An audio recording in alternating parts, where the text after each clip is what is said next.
Faly miarabantsika rehetra zay manaraka an'izao fandahara zao zay. Mbola ny pasteur Mahery Razafin-Dralambo Antrano no tonga ao tokantranonao mitondra ny fahasoavana ary ny fanahy masin'i Jesosy Kristy any eloha lalana antsika amin'ny tenin'Andriamanitra rehetra mba atakarantsika ny amin'ny fahazavan-tsaina ny tenin'Andriamanitra zay hoenotsika androany. Tamin'ny farany teo tsika dia niresaka satria nisy ady teo amin'ny Israel sy Iran zay lazaintsika fa atahorana mety hahatonga ady lehibe fahatelo zany. Ny zavatra nitranga nefa dia noteren'ny filoha Amerikanina nanao trêve na fampiantona ny ady ny rotota tamin'ny faran'ny volana Jona teo ka dia niferana ho 80 andro aloha zany trêve zany. Efa niresaka foana antsika tany aloha hoe miaraka mifanotona daholo ireo faminaniana rehetra amin'ny fiavian'i Jesosy Kristy amin'izao andro iainantsika izao ary tena manatona dia manatona n'izany fotoana zany tsika. Niresahantsika foana teto koa no hoe Israel dia famantaranandrom-paminaniana amin'ny fiavian'i Jesosy Kristy. Tsy fantatra hoy isika hoe iza ny andeha aloha, ny ady lehibe fahatelo ve sa le fanekena traité de paix zay hidirantsika amin'ny fito taona farany ity. Fa ny fantatsika dia izao hoe mifanakaiky ny ady lehibe fahatelo sy ny traité de paix. Ny fantatra koa dia rehefa miady amin'ny arapa-manodidina azy Israel dia manatona ny ady lehibe fahatelo tsika satria efa nilazain'ny Baiboly fa hiainga ao amin'ny on'ny Eufrata izany ady zany. Zay nitranga teo amin'ny Iran sy Israel teo iny no atahorana na hahatonga an'izany. Rehefa mampiato ny ady koa sy Israel ka manao fifanarahana mba hahazahoana fandriam-pahalemana sy fiadanana ao Moyen-Orient dia manatona n'ilay fanekena indray tsika zay niresahantsika tany aloha tany hoe ao amin'ny Daniel 7:7 zay hidirantsika amin'ny fito taona farany alohan'ny fiavian'i Jesosy Kristy ary ho jerevantsika eo moa zany rehefa avy eo. Ka amin'ity trêve na fampiatoana ny ady ity dia mikonokonona fifanarahana na traité maro tokoa ny filoha Amerikanina sy ny prime ministre israeliana ny tany ao zay ho resahantsika eto zany rehefa avy eo. Fa ilaza aminao alohan'izany hoe betsaka ireo faminaniana amin'ny fiavian'i Jesosy Kristy ankehitriny no manangasanga eto sy aroa ary ho resahantsika tsikelikely eto moa zany amin'ny fandaharana rehetra zay ho resahantsika eto androany. Ny azo lazaina dia milaza amintsika foana fa andro farany zao ary tsara tokony homanana satria mitondra zany rehetra zany mankany amin'ny fiavian'i Jesosy Kristy amin'ny fiaviany be voninahitra haka ny fiangonana. Azadiny foana fa ny famantarana fototra ho isika dia ny faminaniana ny amin'ny aviavy ary Israel zany aviavy zany. Miodikodina eo amin'ny Israel ny ankabeazan'ny faminaniana satria Israel ilay famantaranandrom-paminaniana ho isika. Ka ny famantarana fototra dia ny Mateo 4:20 zay milaza ny Israel ho aviavy io. Hoy Jesosy Kristy hoe ary mianara ny fanoharana ny amin'ny aviavy raha vao manaro ka ny rantsany ka mandravana dia fantatrareo fa efa akaiky ny lohataona. Dia takizany koa ianareo raha vao hitanareo zany rehetra zany dia aoka ho fantatrareo fa efa akaikimby eo ambaravarana izy. Lazaiko aminareo marina tokoa tsy mba ho lany zao taranaka zao mandra-pahatonga n'izany rehetra zany. Efa nianarantsika tamin'ny lesona tany aloha fa Israel no noharin'i Jesosy Kristy tamin'ny aviavy eto. Rehefa namonan'i Jesosy teo amin'ny hazo fijaliana ny Jiosy dia ngeza be ny saziny foana nandritra ny 2 taona ny firenen'i Israel fongana teo ilay aviavy. Dia hoy ny teny teo hoe rehefa manaroka ny rantsany io aviavy io ka mandrantsana zany hoe rehefa tafaverina indray ny firenen'i Israel eo amin'ny taniny ka hanangana n'izany fireneny zany dia hoy Jesosy Kristy teo hoe eo ambaravarana ny fiaviany.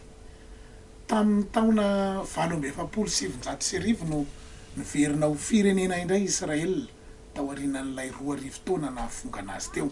Namondray lay aviavy nitsimoka ny rantsany ka nandravina hoy ny tenin'Andriamanitra teo.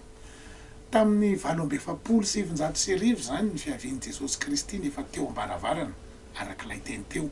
Dia hoy toy any teny teo tao amin'ny 4:30 hoe lazaiko aminareo marina tokoa tsy mba ho lany zao taranaka zao mandra-pahatonga n'izany rehetra zany. Tsy dia mazava loatra ny filazan'ny Baiboly amin'ny teny malagasy azy eto fa rehefa mijery dika teny maro sika dia milaza mazava io teny io hoe rehefa tonga io fotoana fitsomoan'i Israely io dia tonga eo amin'ny atao hoe génération farany sika ary tsy ho lany zany génération farany zany na koa hoe tsy tapitra maty daholo io génération io de tonga Jesosy Kristy zany hoe génération tamin'ny 870 zany raha am'izao fotoana anaovana an'ity fampianarana ity zao de 770 taona zany ny zandrindrindra am'izany génération zany raha zao 524 zao efa tena antitra de antitra tokoa aloha zany 770 taona zany fa milaza ny teny eto fa tsy tapitra maty daholo reo génération reo zay 770 taona ho ihany zandrindrindra de ho tonga zany Jesosy Kristy fanontaniana mipetraka amintsika de hoe manana fotoana ela tokoa ve zany tsika hiandrasana ny fiaviany mazava ho azy fa tsy ny valiny tsy manana fotoana ela ntsony ny fiangonana io no ataon'ny mpandinika ny andro farana ny fianarana momba ny eskatolojia hoe famantarana fotitra zay milaza amintsika fa tena atombotra de atombotra ny andro raha ny fiaviany Jesosy Kristy ny resahana ary raha azonao tsara zany fanazavana zany de azo antoka mihitsy fa am'izao andro iainantsika zasenao zao zany fiaviany Jesosy Kristy zany fa ny andro sy ny orany tsy misy mahalala ao amin'ny andininy fa 430 tokoa manko Jesosy Kristy amin'ny Matteo 4:20 io ihany de milaza hoe fa ny am'izany andro sy ora izany de tsy misy mahalala na de ny anjelin'ny lanitra aza ary na ny zanaka aza afa-tsy ny ray ihany ny andro sy ny ora tena nafen'ny tenin'Andriamanitra tokoa satria tia ny tena hiomana tsara amin'ny fitiavana azy sika amin'ny fitsenana azy ka nafen'ny ny andro sy ny ora fa tsy nilazainy fa rehefa nanontanian'ny mpianatra foana Jesosy Kristy satria tsy nijanona teo ny mpianatra de nilaza famantarana maro ny tompo laza vanim-potoana ihany koa izy zay resahantsika eo rehefa avy eo zany na ela na aingana zany na ho ela na ho aingana ny fahatanterahany faminaniana rehetra hafa momba nyity fiaviany Jesosy Kristy ity de io ny famantarana fototra io fanoarana ny Israela ny amin'ny aviavy io milaza fa tena efa akaiky zany fiaviany Jesosy Kristy zany andeha hiverina amin'ilay fampiatoana ny ady teo ary tsika na lay trêve am'izao anaovana nyity fampianarana ity zao hoy isika teo hoe noteren'ny filoha amerikanina nanao trêve na fampiatoana ny ady aloha ny Israela sy Iran tamin'ny farany volana jona teo ka noferana ho 80 andro zany fampiatoana ny ady zany de ndao jerentsika ny fivoriana zany trêve zany misy hoe inona ny zavatra nisy tao anatiny inona ny mety ho entiny hatreto nanao fanarahana indray ny Israela sy ny Hamasy amin'ity trêve ity fa amoaka atakalonaina Israely ihany na atakalo gadra palestiniana tahaka ny mahazatra ihany fa ny fepitoana no hifanarahana miaraka amin'izany de manohy manitatra n'ilay fifanarahana na accord d'Abraham zay efa nataony tamin'ny mondany tamin'ny 24 tany aloha ny filoha amerikanina Donald Trump inona aloha ny atao hoe accord d'Abraham ny accord d'Abraham de faneken'ny firenena manodidina ny Israela mba hanaiky ny fizakany Israela ny tany ao a Jerosalema zany hoe manaiky ireo firenen'ireo fa Israela tokoa any Israela tokoa ny tany ao a Jerosalema zay hipetrahany ary Jerosalema ny kapitale ny Israela efa vita tamin'ny mandany Donald Trump teo aloha zany ho an'ny firenena Maroc, Émirats Arabes Unis, Koweït, Bahreïn sy ny sisa fa araka ny lazaintsika teo de manaiky an'izany reo firenen'ireo fizakany Israela ny tany misy azy Jerosalema ny kapitale ny Israela fa mbola tsy vita kosa ny fifanekena niaraka tamin'ny Palestina sy Israela tsy mbola manaiky ny fizakany Israela ny tany misy azy mihitsy ny palestiniana ary tsy manaiky mihitsy any Jerosalema ho kapitale ny Israela zay aloha nisy hatramin'izay fa amin'ity fanarahana manaraka ity kosa nefa de hita fa mandeha makany amin'izany faneken'ny palestiniana ny Israela zany ny fanarahana zay misy amin'izao fotoana zao nisy tokoa mantsy fanekena na alliance na traité filaza azy daholo zany izay nataony Jehova tamin'ny Abrahama ao amin'ny Genesis 5:12 tamin'ny nanomezany Jehova ny Abrahama ny tany Kanana zao nivaky n'ilay teny hoe tamin'izany andro zany Jehova nanao fanekena tamin'ny Abrahama ka nanao hoe ny taranaka ao efa meko n'ity tany ity hatrany amin'ny on'ny Egypta ka hatrany amin'ny ony lehibe de ny on'ny Eufrata fanekena nataon'i Jehova tamin'ny Abrahama io nanomezany ny Jerosalema Haitsika ny tantara fa nolovany Isaka zany fanekeny zany fa tsy nolovany Ismaël satria Ismaël sy Isaka ny zanaky Abrahama. Ary avy eo ndray a de nolovainy Jakoba fa tsy nolovainy Esau satria Isaka rehefa avy eo de niteraka ny Jakoba sy Esau. Fa rehefa namono an Jesosy Kristy izy de nesorona tamin'ny Jiosy zany nesorona tamin'ny Jakoba na Israel ny tany Kanana. Fa rehefa tafaverina tamin'ny tany kosa izy arak'ilay nilazaintsika teo hoe tamin'ny 770 de tsy nitsahatra maka sy mamerina manitatra n'izany taniny zany izy. De tsy maintsy izy fifanarahana zany aloha ataon'olombelona ndray eto fa tsy ataon'i Jehova tsony, ataon'i Israel sy Palestina mba hizarana an'io tany io satria nandritra n'izay fotoana lavabetsina teo an'i Israel zay de lasa ny Palestinianina ny tany.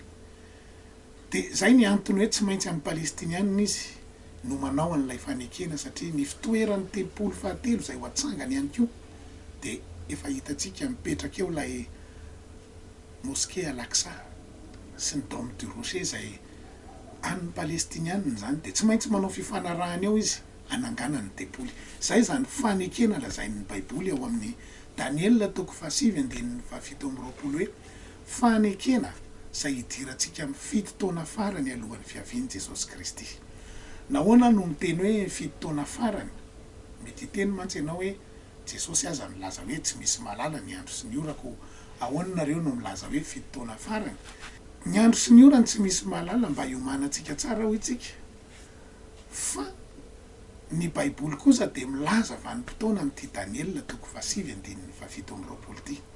Jerentsika tsara ange lay vakin'ilay teny eo amin'ny Daniel 7:7 io hoe anorina fanekena ho herinandro maro izy ary ampitsahatra ny fanatitra latsatra sy ny fanatitra hafatra amin'ny atsasaky ny herinandro ary amin'ny elatry ny fahavetavetana no ny avian'ny mpandrava hatramin'ny fahafonganana voatendry zay ahidina amin'ny mpandrava. Andininy kely anankiray io nefa de misy hevitra marobe ao anatiny ao. Ny hoe fanekena de efa no hazavaintsika teo fa fifanarahana ifanaovan'i Israel sy Palestina zany io izarana ny tany. De misy olona anao anatanteraka n'izany fanekena zany io de le ataon'ny Baiboly io hoe izy anorina fanekena ho herinandro maro izy. Io izy io rehefa tena arahantsika amin'ny Baiboly rehetra hatrany amin'ny Daniel 7 ka hatrany amin'ny Daniel 2:20 any de milaza n'ilay antikristy io. De ny hoe herinandro indray de milaza 7 taona satria ny andro ray de milaza taona ray. Avy aiza no fomba hikatsiana an'izany? Maro ny tenin'Andriamanitra ahafahana mikajy an'izany fa ny fomba tsotra zavaiko aminao fa tsy hanatra étude biblika be eto tsika de no nitoy an'ny teny aloha amin'ilay novakitsika teo de milaza hoe ampitsahatra ny fanatitra latsatra amin'ny atsasaky ny herinandro izy. Mizara roa aloha zany lay herinandro, misy ny atsasany voalohany de misy ny atsasany faharoa. Ny atsasany faharoa de fiatombohan'ny fanjakan'ilay antikristy. Ny fanjakan'ilay antikristy anefa izay lazain'ny Baiboly fa fahoriana lehibe de maharitra fetrandro ray sy fetrandro roa ary atsasaky ny fetrandro. Daniel 2:20 de milaza an'izany faharetan'izany fahoriana lehibe zany zay fanjakan'ny antikristy hoe ary lay lehilahy nitafy rongony fotsy izay teo ambonin'ny rano amin'ny ony de nanandratra ny tanany ankavanana sy ny tanany ankavia ho an'ny lanitra ka reko nienina tamin'izay velona mandrakizay izy fa ho fetrandro ray sy fetrandro roa ary atsasaky ny fetrandro. Fahoriana lehibe io Daniel 2:20 resahany io. 12 volana zany fanjakan'ny antikristy zany nefa ao amin'ny Apokalipsy 13:15 zay lazain'ny Baiboly io fa nomena fahefana ilay antikristy na ilay fanjakan'ny biby ty anjaka 12 volana.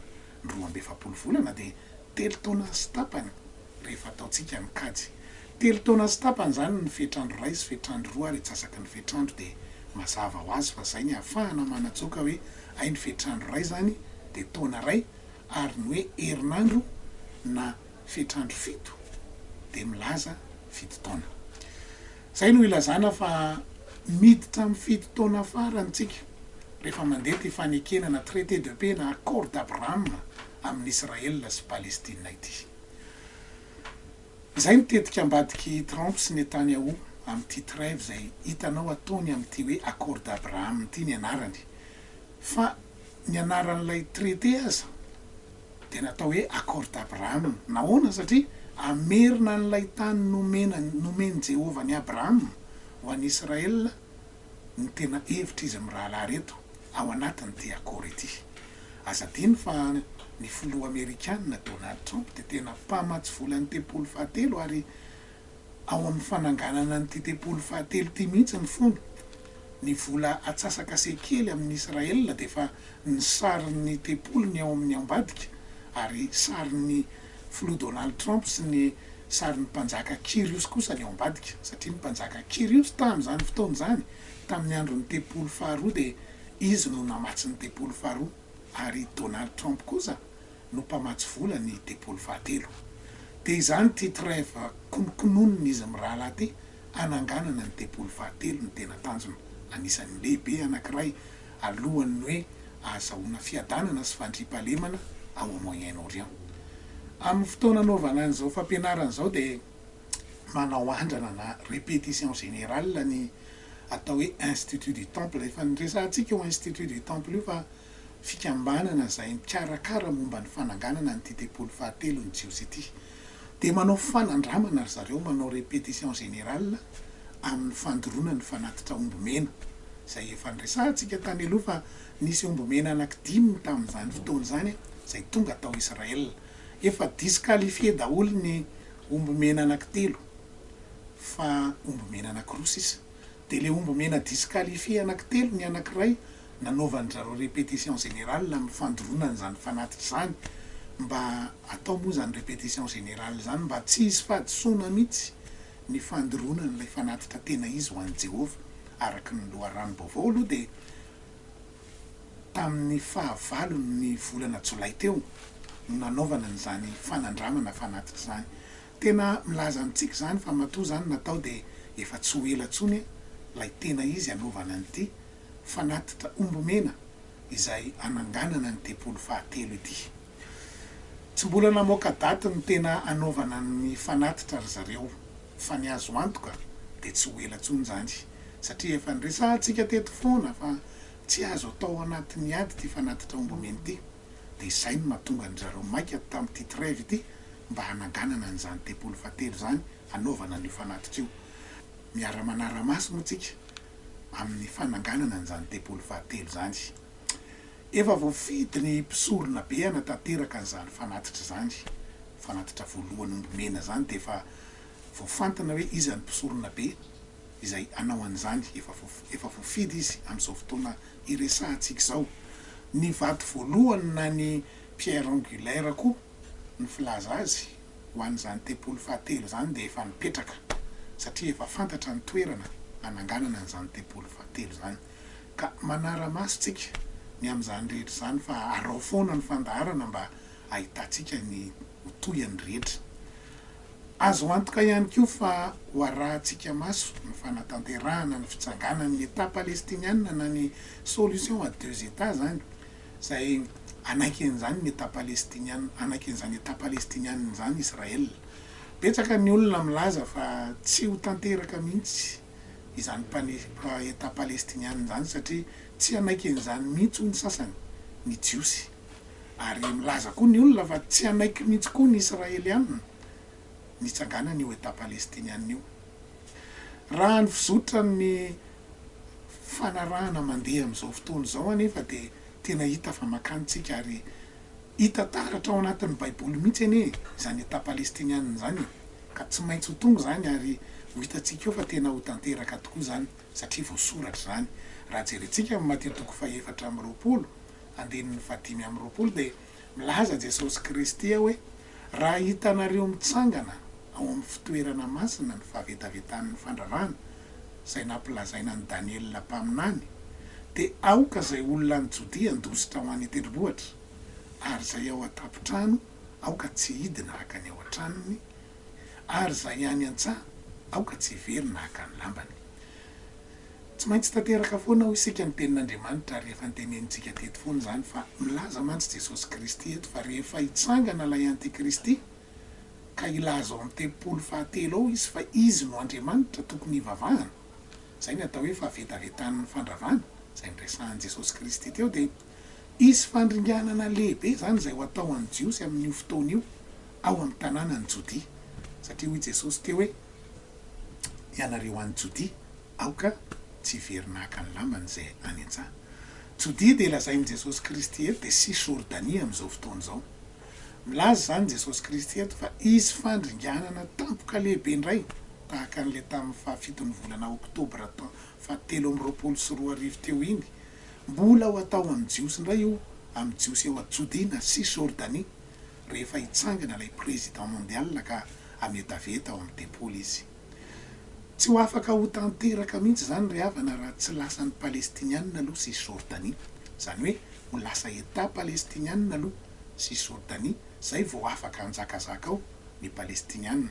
Satria tsy afaka hanatanteraka an'izany mihitsy hoy aho amin'izao fotoana izao iresahantsika izao, satria mbola zanahan'i Israela tanteraka izao sisy Jordania na Jodia, ary mijaly mihitsy izao ny Palestinianina ao sisy Jordania na Jodia ao amin'izao anaovana n'ity fandaharana ity izao, satria nietraketraka ny mpanjanaka Israelianina ao sisy Jordania na ao Jodia. Misy Jiosy mipetraka maro ao sisy Jordania, manjakazaka ary mietraketraka amin'ny manao herisetra mihitsy amin'ny Palestinianina ao. Nahoana? Satria milaza ireo Jiosy ireo fa hanaza ny tany ao sisy Jordania ka mandroaka, dia anjanaka ao izy any mandroaka ny Palestinianina ao.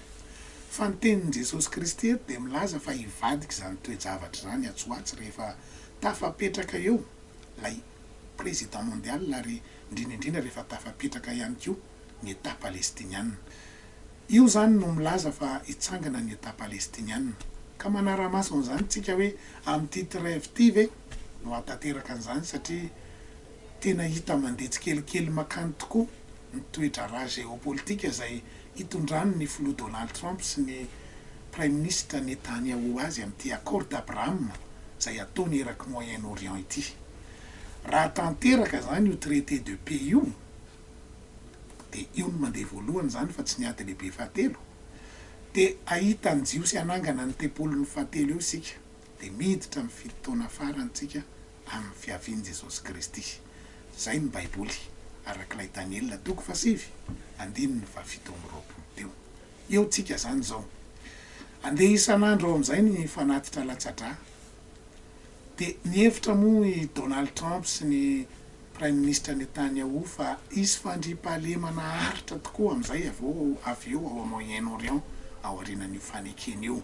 Mirehareha amin'izany mihitsy izy mirahalareo ary mamerina foana ny hoe fandriam-pahalemana sy fiadanana ao Moyen-Orient no hatsanganay amin'ity accord d'Abraham ity, paix et sécurité ao Moyen-Orient.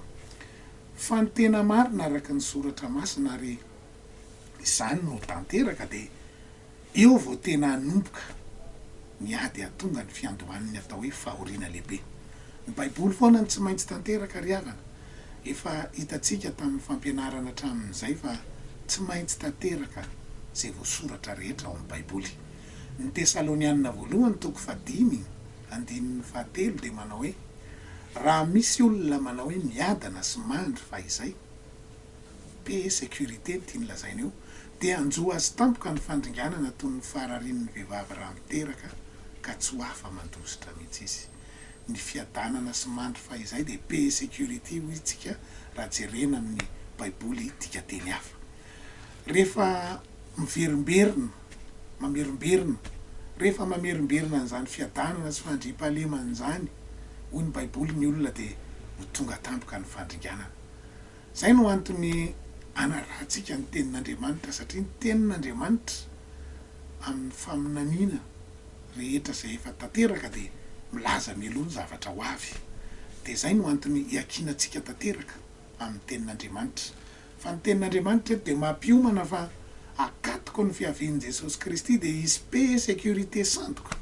Ny andininy manaraka mampitandrina fiambenana sy fiomanana tokoa dia milaza hoe fa ianareo rahalahy tsy ao amin'ny maizina mba hahatratra anareo toy ny mpangalatra izany andro izany.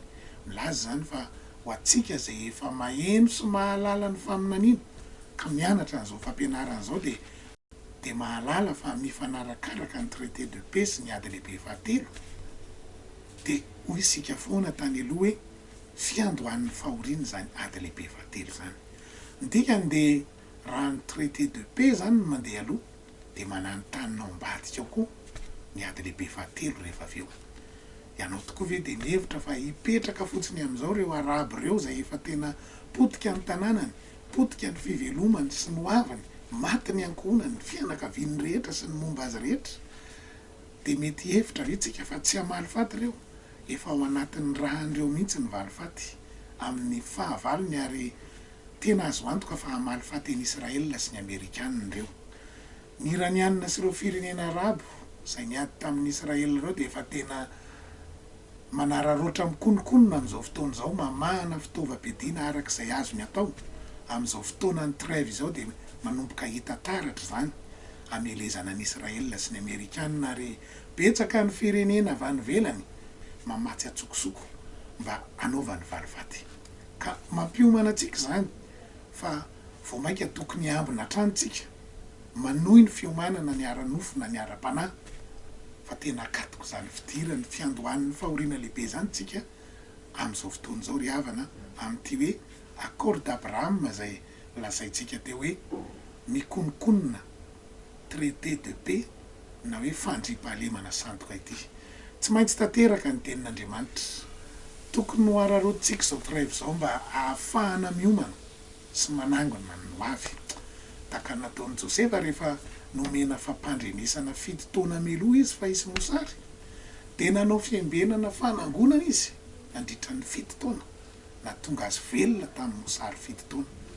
Zany izao iainantsika izao, milaza efa mampiomana antsika Jesosy Kristy fa hisy loza ara-boajanahary maro avy izay hiteraka mosary amin'ny fito taona farany alohan'ny fiavian'i Jesosy Kristy io.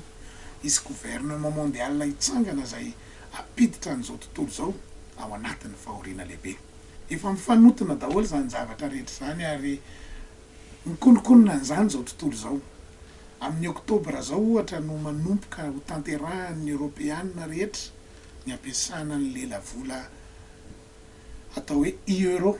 Tsy misy lela-vola intsony ny billet sy ny vola vy fa vola numerika amin'izay na crypto-monnaie no miasa euro. Anomboka hiparitaka manerana an'izao tontolo izao zany système numerika zany ifehan'izao tontolo izao satria efa nianarantsika tany aloha fa hiainga avao Eropa ity gouvernement mondial ity ary eto amintsika aza amin'izao fotoana anaovana n'ity fampianarana ity izao raha tsy fantatrao dia efa hivoaka koa zany hiariary zany. Afaka mijerena zany amin'ny internet ianao raha mikirakira internet ho foana tsikelikely ny fampiasana ny lela-vola taratasy rehetra maneran-tany fa hiditra amin'ny système numerika tsika zay efa niresahantsika zany tamin'ny fianarana momba ny atao hoe identifiant numerika sy ny hoe crypto-monnaie zay lazantsika tamin'izany momba ny marky ny biby ity. Système numerika ahafahana mampiasa vola numerika zay hanerenany olona hikirakiran'izany amin'ny alalan'ny identifiant numerika. Miditra amin'ny identification massive atsika amin'izao fotoana izao maneran-tany zay identifiena ny olona rehetra amin'ny numerika maneran-tany io. Miantsoantso ary mampafantatra zay fa io no lazain'ny Baiboly fa mariky ny biby ity zay ho avy zay raisina amin'ny tanana sy eo amin'ny andrina araka ny apokalipsy 3:19-20 hoe ary ny olona rehetra na ny kely na ny lehibe na ny manan-karena na ny malahelo na ny tsy andevy na ny andevy dia ampindraisiny marika eo amin'ny tanany ankavanana sy eo amin'ny andriny avokoa mba tsy hisy ahazo hividy na hivarotra afa-tsy izay manana ny marika dia ny anaran'ny biby ity na nisan'ny anarana. Ny hoe raisina amin'ny tanana dia amin'ny alalan'ny empreinte digitale zany ary ny hoe eo amin'ny andrina kosa dia amin'ny alalan'ny reconnaissance faciale na ny scanne oculaire izay andraisana nyity identifiant numerika na identité numerika izay omenan'ny olona ity tokoa. Zay ry havana ny manambara araka ny mission anay amin'ny olona rehetra tahaka ny olona eny migerity izay mampahafantatra anao ny zavatra ho avy amin'ny alalan'ny tenin'Andriamanitra sy ny faminaniana tsy maintsy ho tanteraka. Fa anjaran'ny olona ao an-tanàna no inona tsy ino, na iambina izy na tsy iambina, na iomana izy na tsy iomana fa hijanona amin'izao ihany. ny hevitra andresena lahatra ny olona amin'izao fotoana izao dia ny hoe mba ho fiarovana ny identité an'ny olona no ampiasana nyity identifiant numérika ity satria mirongatra ny osika eo amin'ny fangalarana identité an'ny olona sy ny fisolokiana ny identité an'ny olona amin'izao fotoana izao. Tsy hoe ratsy akory miaro ny hoe identité fa tena ilainy zany saingy ity fomba numérika miditra maneran-tany ity dia efa hevitra voakonokonona efa amin'ny tahanany olona rehetra avy amin'ity fanjakany ny antikristy ity ary araka ny soratra masina dia ho voafitaka tokoa ny olona rehetra handray an'izany satria voasoratra zany. Ny apokalipsy 3:15 zao dia milaza hoe hiakohaka eo anoloany ny olona rehetra monina ambonin'ny tany. Zany hoe anaiky ny dikan'izany miakohaka zany. Ny olona rehetra eto ambonin'ny tany zany dia anaiky an'ity système ity. Dia milaza ny teny eto hoe dia izay tsy manana ny anarany voasoratra eo amin'ny bokin'ny fiainany zanak'ondry izay voavono hatramin'ny andrenana izao tontolo izao. Hitantsika fa ny olona rehetra izay mankatoa an'ity système ity zany na manaiky an'ity système ity izay ho apetraky ny antikristy ity dia tsy voasoratra eo amin'ny bokin'ny fiainana. Ny olona tsy voasoratra eo amin'ny bokin'ny fiainana dia mazava ho azy fa any amin'ny fary hafa no misy azy.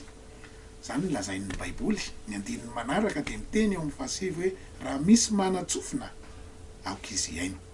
Mino aho fa tsy lalidalovany ianao maheno an'izao fampianarana izao ary tsy reraka mihitsy izay mampiomana anao amin'ny zavatra ho avy sy lazain'ny tenin'Andriamanitra satria zava-dehibe zany. Tsy maintsy ho tanteraka zany ary ho andalovan'ny olona rehetra zany fa anjaranay ny mampitandrina mba hanana fiainana mandrakizay tsika satria ny fandraisana an'izany dia mahavery ny olona any amin'ny fahaverezana mandrakizay. Ho Jesosy Kristy eo amin'ny apokalipsy 3:20 hoe tanteraka ireo izao ny alfa sy omega ny fiandohana sy fiafarana izao hanome maimaim-poana amin'ny loharan'ny ranonaina ho an'izay mangetaeta. Ny tanjon'i Jesosy Kristy amin'izany rehetra zany dia nytiany homana antsika rehetra mba hangetaeta ny famonjena izay nataontsika tao Kalvaria handray ny filazantsara izay ny aretany satria ho avy izy hitsara sy haka izay anazy ary hitsara ny tsy anazy kosa. Hakan'izay rehetra ny homana izy izay rehetra nanaraka ny teniny dia hoy ny toy an'ny teny hoe izay maharesy no andova izany zavatra izany ary ho Andriamanina ary izy ho zanako. Efa mampiomana meloa ny tompo fa handalo zavatra sarotra sika makivaky lalatsarotra mandra-piaviny fa izay maharesy no mandova fiainana mandrakizay. Ny fandresena dia efa nambara ny faharaisana amin'ny filazantsara izay ny aretany. Mila tsy maintsy mibebaka manary ny fahotana rehetra miala amin'ny tsy sitrapon'Andriamanitra rehetra ary avy eo dia mandevina an'izany fahotana izany mipito mandivitr'olona mibatisa ny ranobe amin'ny anaran'i Jesosy Kristy mba ho famelana ny heloka rehetra satria Jesosy Kristy tsy miosina miaraka amin'ny ota zany. Mpanota mibebaka ry havana ny natongavan'i Jesosy Kristy fa tsy mpanota amin'ny lalo ota mifikitra amin'ny otany. Betsaka mantsy milaza hoe tonga ho an'ny mpanota Jesosy Kristy. Eny marina tokoa zany fa nilaza izy fa tsy tonga ho an'ny olo-marina izy fa ho an'ny mpanota saingy mpanota mibebaka mpanota miala amin'ny otany fa tsy mpanota mbola mifikitra amin'ny otany araka ny tenenitsika teo. Tsy maintsy mandray feno foana ny herin'ny fanahy masina tsika amin'ny alalan'ny batisa ny fanahy masina mba andresy ny fakapanahy andresy ny ady rehetra izay atrehantsika. Zany ny atao hoe ateraka indray. Hoy Jesosy Kristy ao amin'ny Jaonina 4:7 hoe raha tsy ateraka indray ny olona tsy mahazo miditra ny fanjakan'Andriamanitra. Ny hoe ateraka indray dia ateraka ny rano sy ny fanahy hoy izy ao amin'ny 5 avy eo hoe raha misy olona tsy ateraka ny rano sy ny fanahy tsy mahazo miditra ny fanjakan'Andriamanitra izy. Rehefa tsy tafiditra ny fanjakan'Andriamanitra dia mazava ho azy fa any amin'ny fary hafa zany. Hitanao fa miodikodina ao amin'io filazantsara io daholo ny tenin'Andriamanitra ty amin'ny fanekena vaovao. Ny ateraky ny rano dia atao batisa amin'ny anaran'i Jesosy Kristy amin'ny ranobe fa tsy rano hafahafa satria ny teny manao hoe ateraky ny rano dia mivoaka avao anaty rano. Ny rano zany no lehibe no le olona mba ho tanteraka ilay teny hoe ateraky ny rano fa tsy tanteraka ny fahaterahana raha tsy ny rano no lehibe satria raha atao rano hafahafa izy dia lasa le olona indray no mitera-drano izay mifanohatra amin'ny tenin'Andriamanitra foana zany. ary ny ateraky ny fanahy kosa dia mandray ny batisa ny fanahy masina na mandray ny fanahy masina amin'ny alala ny batisa ny fanahy masina. Jesosy dia nilaza ao amin'ny asan'ny apôstôly toko 1:15 hoe Jaona nanao batisa tamin'ny rano fa ianareo kosa hatao batisa amin'ny fanahy masina. Jesosy Kristy no manao batisa amin'ny fanahy masina satria Jaona mpanao batisa mihitsy no milaza hoe ho avy ilay ao ariko tsy mendrika many fiakapany aza izy ny anao batisa anareo amin'ny fanahy masina sy afo. Izany herin'ny fanahy masina zany no andresentsika amin'ny ady rehetra araka ny tenin'i Jesosy Kristy teo hoe zay maharesy no andova izany zavatra zany. Ny herin'ny fanahy masina no anovantsika hitsenan'i Jesosy Kristy rehefa tonga izy fa tsy misy zavatra hafa ahafahantsika manao an'izany. Ny fanahy masina no anova tenantsika izay nofo sy raha ity ho lasa nofo maharitra mandrakizay ka hitsenan'ny tompo eny amin'ny abakabakitsika fa tsy zakany gravité intsony. Milaza an'izany ny Romanina toko 9:1 manao hoe manova antsika mindray ny mpimaso, manova ny tenantsika ty nofo sy raha mety maty ho nofo vaovao maharitra mandrakizay ka hitsena azy eny amin'ny rahony lanitra. Zavatra rehetra amin'ny fiavian'i Jesosy Kristy ny fandraisana ny filazantsara ry havana ary mampahery anao zay andray an'izany filazantsara zany araka ny Baiboly satria ny Baiboly ihany no tsy maintsy tanteraka ho isika. Rehefa ny Baiboly no arahantsika dia tsy manana iantsika satria marina foana ny Baiboly. Anjaranao no mandray ny fanapahan-kevitra fa hatombotra ny andro. Tapitra sady ny fotoanantsika satria tena fohy ny fotoana zay aloha ny androany. Ary ao foana ny fandaharana dia mbola misy tombontsoa afaka ionana sy hanazavana ny zavatra ohatran'izao. Betsaka ny vaovao azo lazaina amin'ny manaraka indray tsika milaza ny toyany mety hitranga amin'ity accord be amin'ny accord d'Abrahama ity sy ilaza ihany koa ny vaovao hafa izay mitranga etsy sy aroa mikasika ny faminaniana ny fiavian'i Jesosy Kristy. Mametraka ny veloma mandram-piona amin'ny manaraka indray.